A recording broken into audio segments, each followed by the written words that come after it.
The status quo is that the United States has been content to allow Egypt and Saudi Arabia sole influence. But of course, the United States realized that it couldn't offshore all its security responsibilities to these two countries because after being attacked in 9/11, the US decided that the Horn of Africa was where it needed to develop one of its major bases.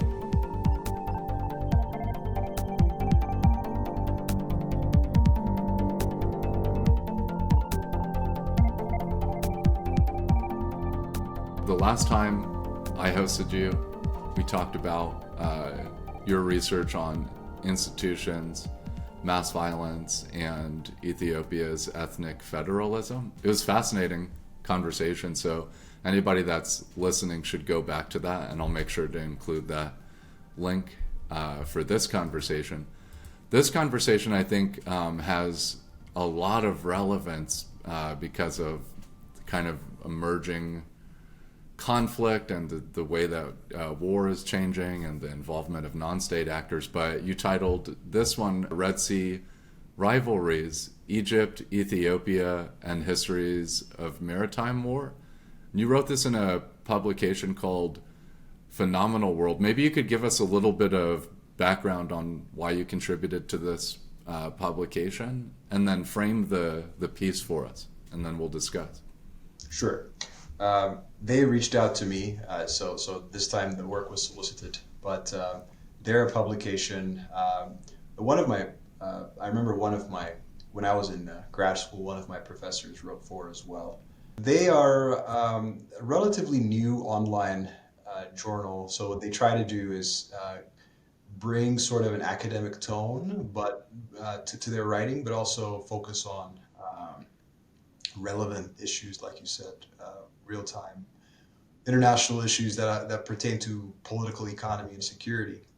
I had written a more standard, more traditional journal piece, peer-reviewed journal piece on precisely this issue that was titled From Red Sea to the Nile, and it was published in 2022 in the more well-known journal, Third World Quarterly. And I often get comments based on that article still.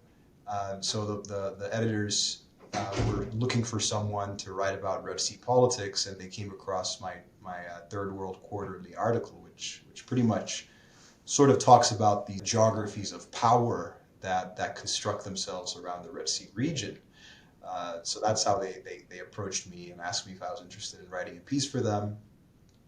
Since it's something I've already written about and I'm interested in, I was happy to write for their publication. So in terms of framing the article and the context, what they wanted to know, well, if you put on Google News Red Sea, you're going to see a whole host of activities right now relating to the conflict, primarily exacerbated by missile strikes and sea drone strikes from the Houthi administration in Yemen. And so what I really wanted to go behind, what the publication wanted me to go into was, how did we get here? Why target the Red Sea? What does it mean? What does the Red Sea mean for the world as a whole? Why are so many powers so invested in it? What are the economics and security issues of the Red Sea region? And how far back do we have to go in history to understand it? So that's sort of the framing of the piece as a whole. Would you say the core actors that you looked at are Egypt, Ethiopia, the Houthi Rebels, and are there a few other actors that you interrogated in this piece? We can go through chronological history. Actually, let's do Sure. reverse chronological. So, in terms of the major powers today, we looked at the United States, we looked at Saudi Arabia, we looked at the United Arab Emirates, we looked at Turkey, Iran, Israel, Yemen. All these, and of course, I'm talking about the Houthis in Yemen, and Egypt. Now, the Egypt-Ethiopia rivalry over the Red Sea is the one that takes us back to times of antiquity. And because various powers were also interested in taking control of these two ancient empires, we in the article, I also try to engage with how the rise of the Arab Caliphate, the Persian Empire, um, the Umayyads, and then the Abbasids, um, and then the British, of course, the rise of the British colonial missions in the 19th century. So we look at a whole host of actors. When you go back uh, over 14 centuries to uncover history, you have to engage with a variety of actors. So I would say the historical pieces, the historical component of my piece engages primarily with Egypt and Ethiopia, but it's more so to show that um, if we isolate what's happening in the Red Sea to just what's happened over the last 20 or even 50 years, we are likely to miss how important this body of water has been for major power projection and for economic activity dating back to the times of antiquity. So in that regard, what we see here today and the pace and dynamism with which great and emerging powers are engaging in the Red Sea is nothing new and it's nothing unexpected. And that's sort of what I was trying to uncover with my historical focus on the Ethiopian-Egyptian rivalry. A lot of my listeners may not be as familiar with maritime war or the reality in the Red Sea. So, how do you look at rivalries in the Red Sea, and how do we make meaning of that knowledge? I think it'll be interesting if you could have sort of a map of the Red Sea featured as I talk about this. It's already there. Excellent. So as you see, as you can see there, the Red Sea is sort of this strategic, small, relatively small water passageway, but incredibly strategic. And the reason that it is strategic is that it exists at the confluence of three cultural regions. I say cultural regions rather than continents, specifically because the Middle East doesn't classify as a continent. But the Red Sea basically links the Middle East, the Horn of Africa, and Northeast Africa, and Europe.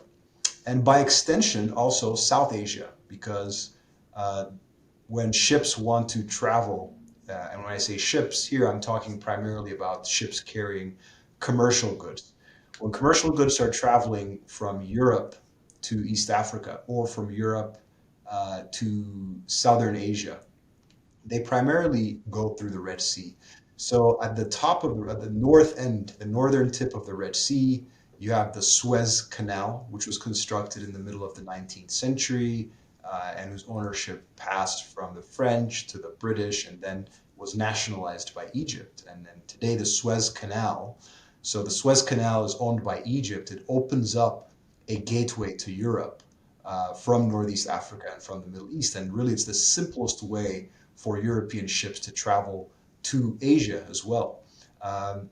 And maybe this is easier to think through with a map as well, but if you didn't have the Suez Canal, ships would have to travel all the way around the African continent through the southern tip of Africa, what is known as the Cape of Good Hope, and then come all the way around to reach South Asia. Yes, so because there is no passageway directly into Northeast Africa. So the Suez Canal's construction in the 19th century made the Red Sea even that much more important for economic goods. So that's the first thing. It's important as this passageway connecting major cultural centers, and that means also that very critical commercial goods are transported through this area. And primarily, we're talking about grains, but also energy. So things like oil and natural gas, and wheat. About 20% of the global wheat trade or trade in wheat passes through the Red Sea. So it's a major commercial hub, major commercial passageway. Also, because of its economic utility, also a major calling card for naval powers of emerging powers and established powers to try to assert their influence in that part of the world. I talked about the northern tip, the Suez Canal. So today, ships passing through the Suez Canal from Europe or into Europe have to pay a toll to the Egyptian government. The Egyptian government's economy relies on these tolls for up to 12% of the government's revenue. And so after that, you traverse through the Red Sea. If you're going south at the southern tip, you have a small strait that is called Bab el-Mandeb. So the Bab el-Mandeb is a doorway which connects the Red Sea to the Indian Ocean. That's the strip that allows you to get into South Asia as well. So yeah, I haven't even gotten to into talking about the security issues, but that's how you would position the Red Sea, sort of geographically and economically. Yeah, and to your point, as you were kind of looking at this in reverse chronology, conflict in the Red Sea is not new, but the powers that have influence in the Red Sea today are probably very different than they were in the past.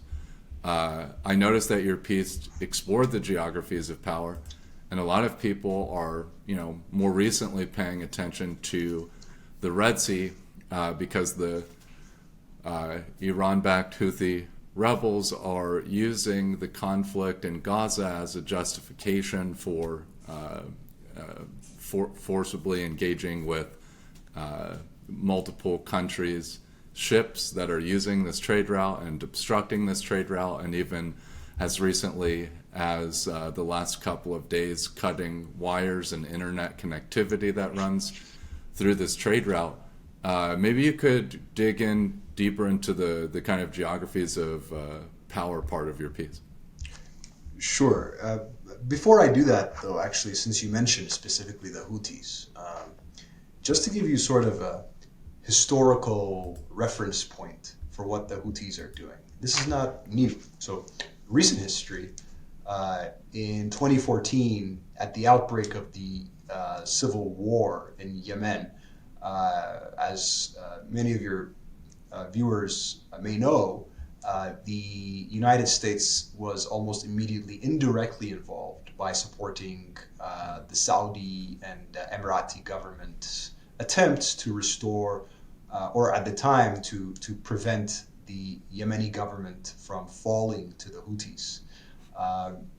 And so when that wasn't successful, the Yemeni government was forced to flee the capital, Sana'a. Then the next order was to establish the government in exile of Yemen and support it against the now Houthi-controlled government in the capital of Yemen. So during that time, the Houthis fired missiles into American ships as sort of a warning to back off from the civil war in 2014. And this targeting of commercial activities for political purposes is not new either. In fact, in the lead up to the wars of 1973, one of the things that the Egyptian government wanted to do in order to exclude the travel of Israeli ships from the Suez Canal is it wanted to consolidate Arab control over the Red Sea. That's one of the things I talk about in my piece, right?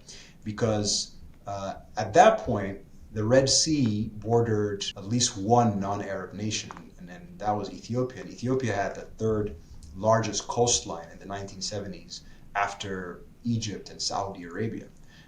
And so there was a large effort to assert the Arab nature, the Arab character, in precisely these very cultural terms of the Red Sea. And all this was done in a lead up with a plan to blockade Israeli ships in preparation for the War of 1973 and in preparation to undo the Arab humiliation of 1967 and the Arab-Israeli War. So that was another instance. Okay, I talked about 2014 targeting of U.S. ships in the Yemeni civil war. Another instance here you see of the Red Sea being used politically again for activities targeting the Israeli government during that time. And you can go back even further. If you look at the 10th century, there was a little bit of tension as the widely dispersed Umayyad Caliphate was dispersed, and then you saw the Abbasids take control of a smaller territory from in Iraq and Syria. But the Abbasids were Sunni, okay? And that you know that, many of your audience again will know that Saudi Arabia, the Emirates, all these governments that try to exercise a sphere of influence in Yemen and in the Red Sea are Sunni Muslim or Sunni Islam, and so were the inheritors of the Umayyad Caliphate's territory. But in the transition from the Abbasids to the rise of the new empire, Fatimids, the Fatimid Dynasty, in the 10th century, you saw the beginnings of that Sunni-Shia rivalry. The Fatimids were Shia in this case, and the Fatimids were able to conclusively dismantle or take control of the influence in that region by rushing to control Egypt. So this is again at a time when previous to this, control of South Arabia, control of Yemen and Saudi Arabia was considered basically proxy control of the Red Sea. But Egypt would gradually gain more importance. And so by the 10th century, the Fatimids, by exercising control over Egypt, were able to assert their influence over the Red Sea. And this, for the first time, was a Shia influence. So this is the third sort of historical reference point you can see in terms of this rivalry now between Sunni and Shia forces in the Red Sea as well. So there's many historical reverberations. But in terms of the geographies of power, I think it's interesting to start with the first naval exploitation across the Red Sea. And this was in the 6th century after Christ, when Ethiopia's Aksumite Empire was ruled then by an emperor who was known as Kaleb. And Kaleb would actually, sail across the Red Sea because there was a king in a town called Himyar. It's historically claimed by Yemen, but part of it today exists in Saudi Arabia. So this king, King Yusuf, was known for massacring Christians in that region, and the Aksumite Ethiopian Empire at that time was predominantly Christian. And so as a sign of force, as a show of force of this new burgeoning empire, King Kaleb actually sailed with 120,000 men, deposed Himyar, and installed basically what today you would call a vassal or a puppet to govern the southern coast of Arabia. All right, so this is the first sign of major power projection over the sea, and one of the reasons that the Aksumite Empire was mentioned by early historians as one of the 4 great empires of the time. Okay, so the Aksumites, though, were not able to sustain this vassal rule over southern Arabia because very, very quickly they had to contend with the rise of the Persian Empire. So the Persian Empire captured the Himyar region and was able to push back against Ethiopian influence over the Red Sea.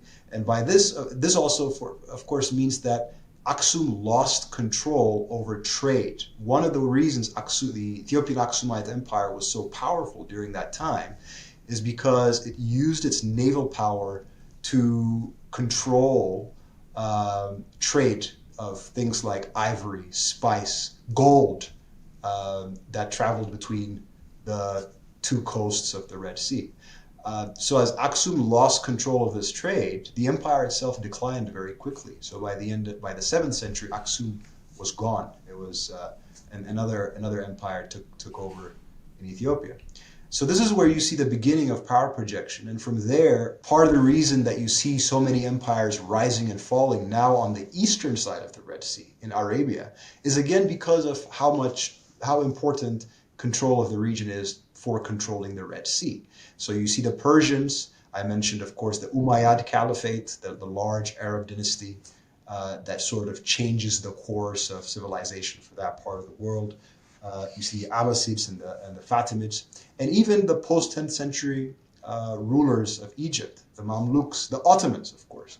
One of the things the Ottomans were able to do between the 16th and 19th century, as you know, when we learn about this in history books, we learn how great the Portuguese Navy was because it traveled through the Cape of Good Hope. But the Ottomans actually were dominant in the Red Sea. And in fact, one of the reasons the Ottomans were able to become so strong is basically that they prevented Portugal from coming into the Red Sea. That was their exclusive sphere of influence. And that remained to be the case until the 19th century, when the British influence would take more control. So this is interesting to see how these, when I say geographies of power, the geography is the same, but you see different actors coming and going and rising and falling. The ability to practice influence across the sea and on territories to the east and the west of the sea had a lot to do with how these empires rose and how they fell. Yeah, this is fascinating, and if I'm understanding, and maybe we can dig deeper into this. So, it's been well known historically that countries in this region can exercise significant influence over the Red Sea, which is, as we're seeing, is an incredibly important trade route. And so these governments, or these kind of states, I guess you could say, became like an axis of influence. And, like you've discussed, a number of actors have ascended to power or influence in the Red Sea. That's changing. But I did notice in your piece, you mentioned that Italy had pursued some intervention in Ethiopia in the 1930s, I believe.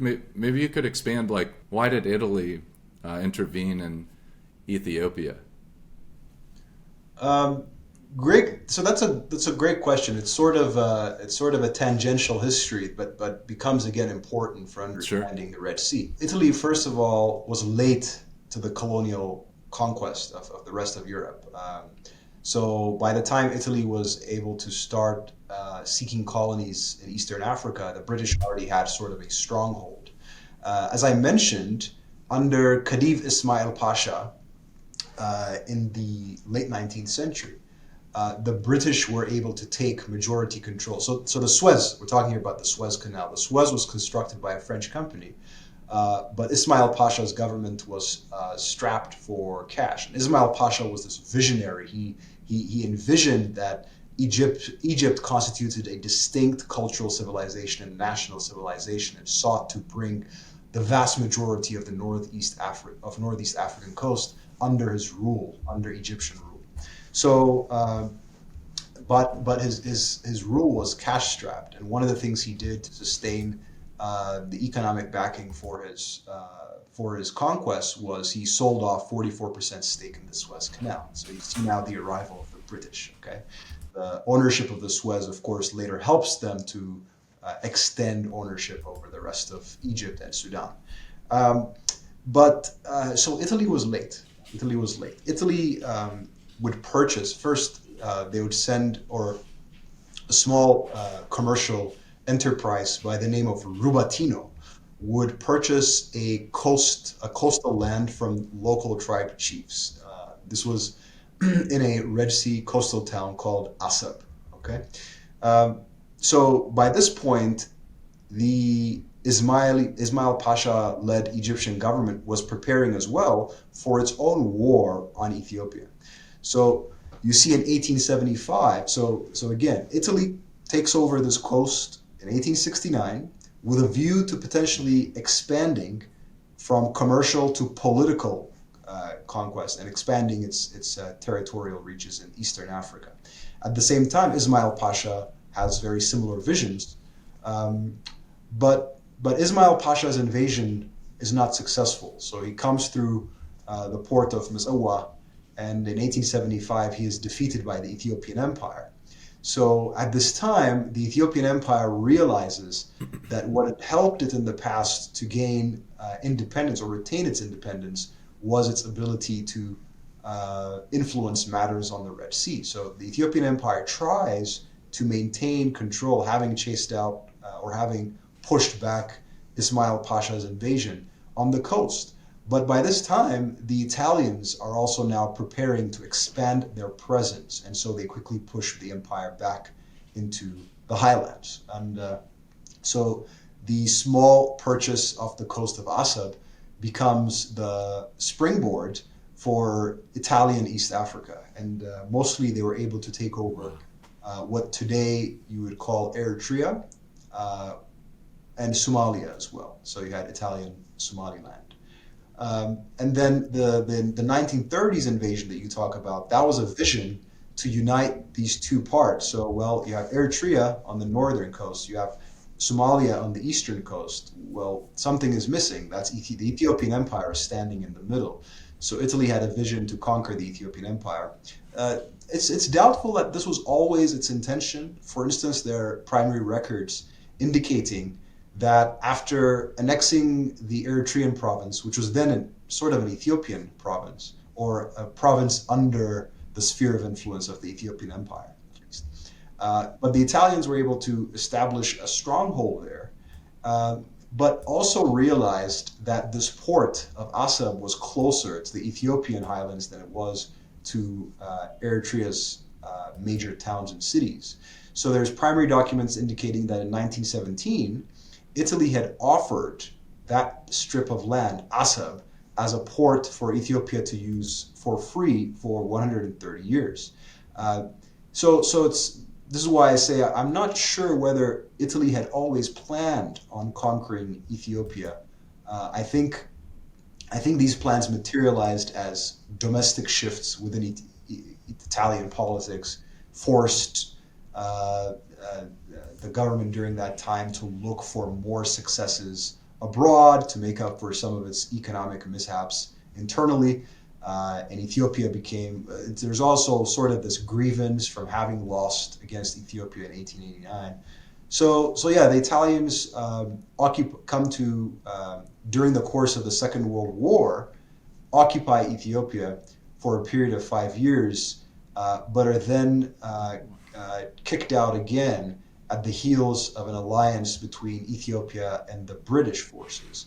So if the Red Sea and in Ethiopia during this time are sort of these side prizes in the greater scheme of things of the Second World War as well, interestingly enough.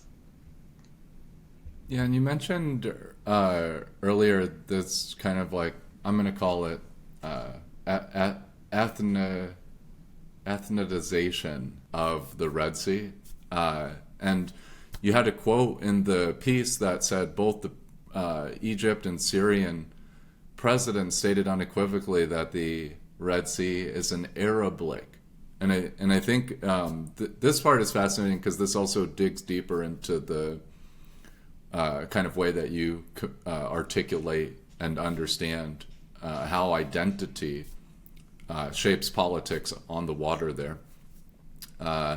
You wrote, in the lead up to the Yom Kippur War of 1973, blockading Israeli shipments required a near complete Arabization of the Red Sea and coordination of policy among members of the Arab League. And then you continue to say, fearing that Eritrean nationalism was driven by Arab instigators who historically used the Red Sea as a base to invade the Abyssinian hinterland. The Ethiopian crown balked at conceding any autonomy to the coastal province. So I think this is a fascinating kind of way of thinking about how Ethiopian interest engage with the broader Arab interest, if you will. What is your thought on like why identity or like religious or ethnic identity has such an impact on politics in the region around the Red Sea? That's a good question. I think there's an instrumentality to identity in international politics. I don't think it's inherently a factor. Let me start from present day. So Ethiopia's major patron, or I should say major supporter, financially, security-wise, politically, is the United Arab Emirates. The United Arab Emirates has invested over $3 billion just in economic trade inflows. That's not counting all the money that it has sent in aid to resuscitate the Ethiopian National Palace and national park systems and so on and so forth. And of course, the transfer of weaponry, drone technology, and so on and so forth. So that is an Arab empire that is reaching across the sea to try to form very foundational partnerships, very high stakes partnerships with country that is no longer even a coastal power. So the reason for that, obviously, it's not identity driven. It's politics and economics. And there's also a reason Turkey, despite its heavy economic investments in Ethiopia, has recently bolstered its security agreements with Somalia. And the very crude takeaway there would be to discern not the first manifestation, but a very clear manifestation here of the rivalry, for instance, between Turkey and the Emirates. Turkey, of course, is a very actively secular state, but also very predominantly Muslim. so I think identity, it's not that identity is a factor inherently, but I think it's instrumentalized when needed in very interesting ways, and it can bring the masses together to support foreign policy causes. What is interesting as well is Egypt's pursuing of this policy was happening at a time where internally the Anwar Sadat government was de-emphasizing the Arab identity in Egypt, right? Sadat was not interested at all in continuing his predecessor Gamal Abdel Nasser's vision of pan-Arab unity with Egypt at the helm. Sadat was very interested in emphasizing how Egypt is a unique cultural civilization, and that it was through that cultural pillar that it would help anchor, not singularly anchor, the rest of the Middle East. So you see this discourse internally is emphasizing the unique Egyptian identity, but the Arab identity becomes useful in foreign policy because, lo and behold, if you wanted to coordinate policy between the Red Sea countries and prepare for revenge against Israel in 1973, then there was one power that could prove a hindrance to your grand design, and that was Ethiopia. And the Syrian government, the Saudi or Syrian government, I forget, actually criticized Ethiopia and said that it had come across evidence that Ethiopia had leased some of its Red Sea islands to Israel for military purposes. So off the coast of Asab, and today's Eritrea, these are Eritrean islands. There are a few islands protruding into the sea. And so there's suspicion that the Ethiopians were allowing the Israelis to conduct military activities on those islands. So Ethiopia was seen as a very big threat. And so you mentioned the Eritrean question. The Eritrean question wasn't started by Arab players. Eritrea had grievances that stemmed internally because of the way the empire was forced to consolidate power. But along with that, in terms of the organization of these grievances through a very clear political demand for autonomy, there was a concern, there was a very serious concern that these demands were being driven by Egypt, Saudi Arabia, and Syria, that the Eritrean protesters and rebels were receiving significant amounts of support. And in some cases they were receiving support from the Saudis. So rather than accommodate the empire's solution in the late 60s to these grievances was there was a federation between Eritrea and Ethiopia where Eritrea had some autonomy. The empire actually dissolved the federation and unionized the two countries completely because it was so terrified about what this meant for its Red Sea presence. So that's where you see these identities starting to factor in. But again, I don't think the identities are fixed. I think they're useful in terms of articulating certain types of alliances, either domestically or internationally. That's so fascinating. And your piece also kind of like brings your analysis into the modern day. And I think this is a great time to transition to that because you're like really highlighting like why Yemen is such a battleground in today's kind of maritime rivalry, military operations on the Red Sea. And I'll quote the piece: Iran's backing of the Houthis is a strategic move to unsettle the status quo, weakening Israel while challenging the dominance of Saudi Arabia and the U.S. in the Red Sea. This maneuver carries echoes of the past, Persia's challenge against Ethiopian influence in Arabia through the 6th century, conquest of Yemen, the 10th century Shia-Sunni contention between the Fatimids and the Abbasids, as well as the post-World War II era blockades of Israel via the Red Sea, which you've covered all of these events. And so one of the other things that you wrote in your analysis that I thought was interesting is that rivalries to the west of the Suez are now more volatile than those in the Gulf. And so we can see like why Saudi and Iran have had this sort of proxy war or contest in Yemen because of the way that the Houthis can be mobilized at the behest of Iran to disrupt the order in the Red Sea, which, like you said, has a significant impact on Europe, exporters to Asia, and vice versa. And for people that may not have a map in front of them, you do now because John just put it up on the screen. But we're talking about India, Pakistan, China, like very significant players in trade in the region are affected when the Red Sea is obstructed, which has summoned India's maritime capabilities and is making China think about what it's capable of on the water, and is obviously making NATO countries summon the United States, and Israel, with its security partnership with the United States, summon the U.S. out to the Red Sea.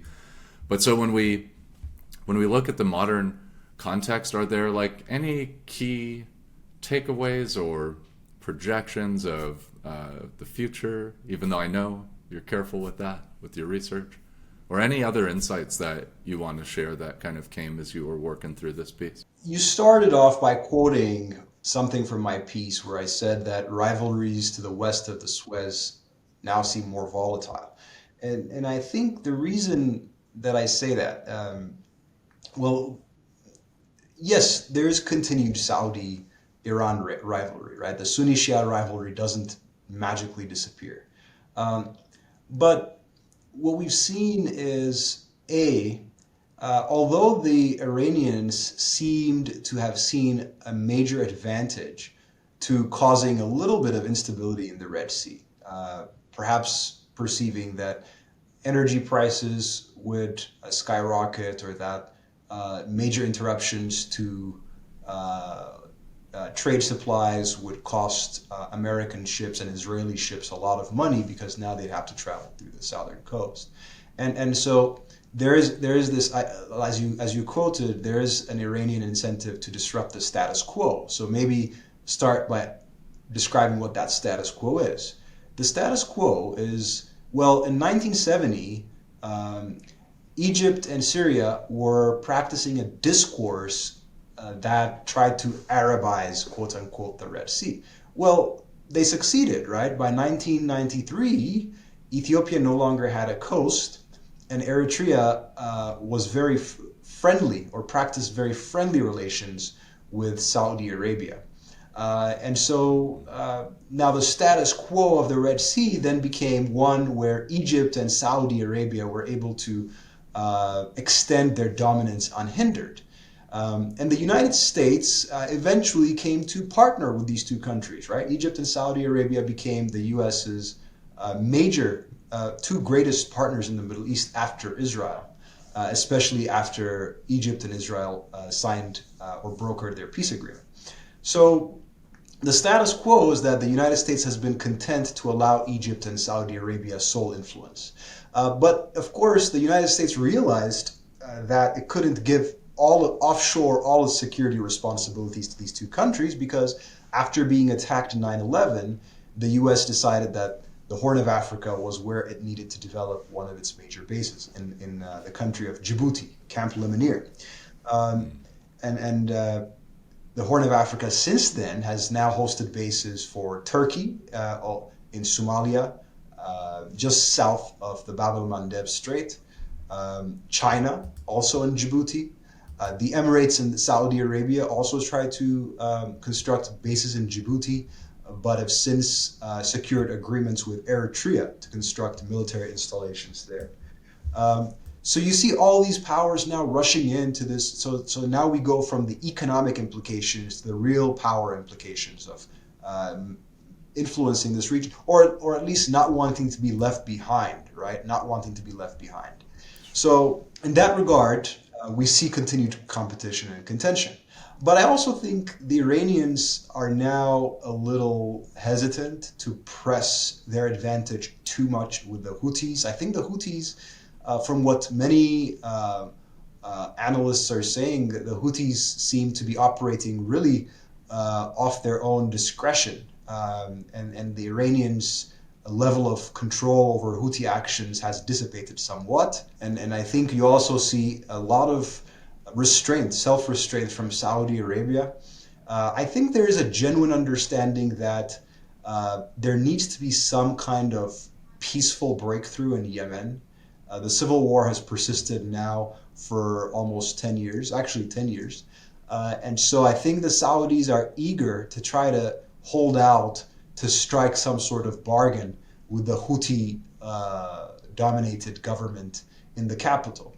And that's why you don't see the Saudis as aggressively engaged in this conflict. So I don't think we're going to see this major escalation of war between the Saudis and the Iranians, or even between Iran and the United States. On the West, however, in Northeast Africa, you see a few interesting things happening. The first, again, the Emirates has sort of doubled down on its partnership with Ethiopia. And Ethiopia is asserting, or has been asserting in December, since December of last year, a right to become a Red Sea power. Ethiopia has recently taken issue with its exclusion from the Council of Red Sea States, and again, using these identity markers as tools, and speaking about its historic connections with the Red Sea. In fact, many observers, when Ethiopia made these comments public, when the Ethiopian Prime Minister made these comments public, many observers were worried about a new war between Ethiopia and Eritrea, since historically, when Ethiopia made these arguments, it was talking about that port of Assab that it lost when Eritrea gained its independence.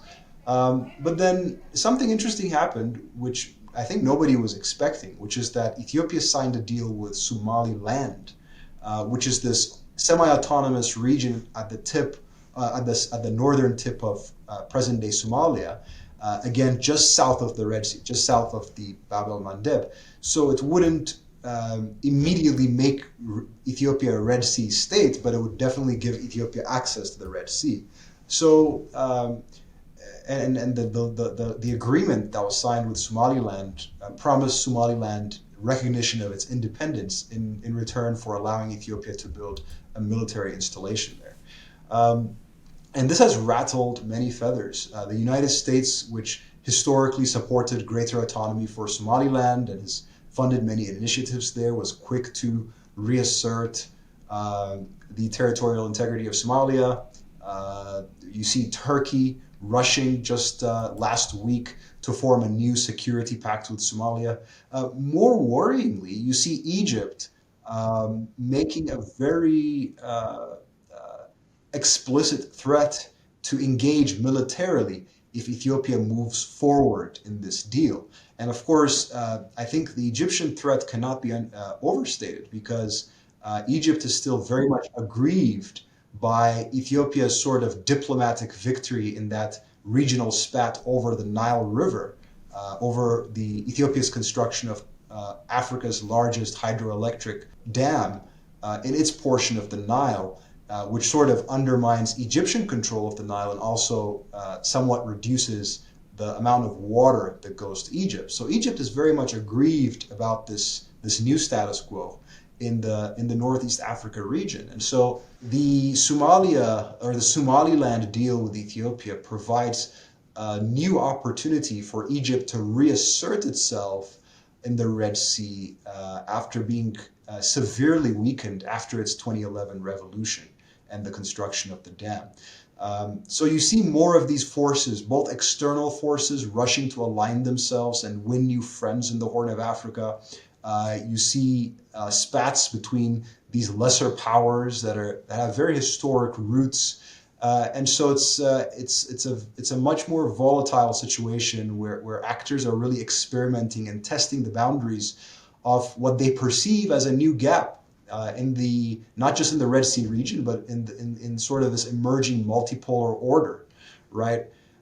So it's the issue. The Israel issue has almost taken a back seat here because now countries are thinking about their own national interests vis-a-vis the Red Sea, and I think, in my perspective at least, I think this sort of dynamism on the Northeast Africa side is very much or contrasts very sharply with the newfound self-restraint of Iran and Saudi Arabia and even to some extent the Emirates. The Emirates is very adventurous when it comes to pursuing its policies in Northeast Africa, but on Gulf matters has also been very similarly restrained. This has not always been the case, but this is the dynamic I think that is emerging today. Yeah, it's so fascinating. Dr. Kaleb Demerew, assistant professor of political science at West Texas A&M. I'm sure, just like the previous episode, which I'll link, a lot of people will find your research and analysis super fascinating. And thanks for enriching my understanding of the region. And I always appreciate that you bring the Ethiopian dimension, because rich history, culture, and obviously impact and influence in the region that I think gets understated in the media. It's very nice to hear your perspective. Is there any other final thoughts? Anything else that you wanted to add before we wrap? No, this has been very enjoyable as well, Chris. Thanks for your poignant questions and engagement with my work as usual. So it's been a pleasure, and look forward to speaking with you again soon on your podcast.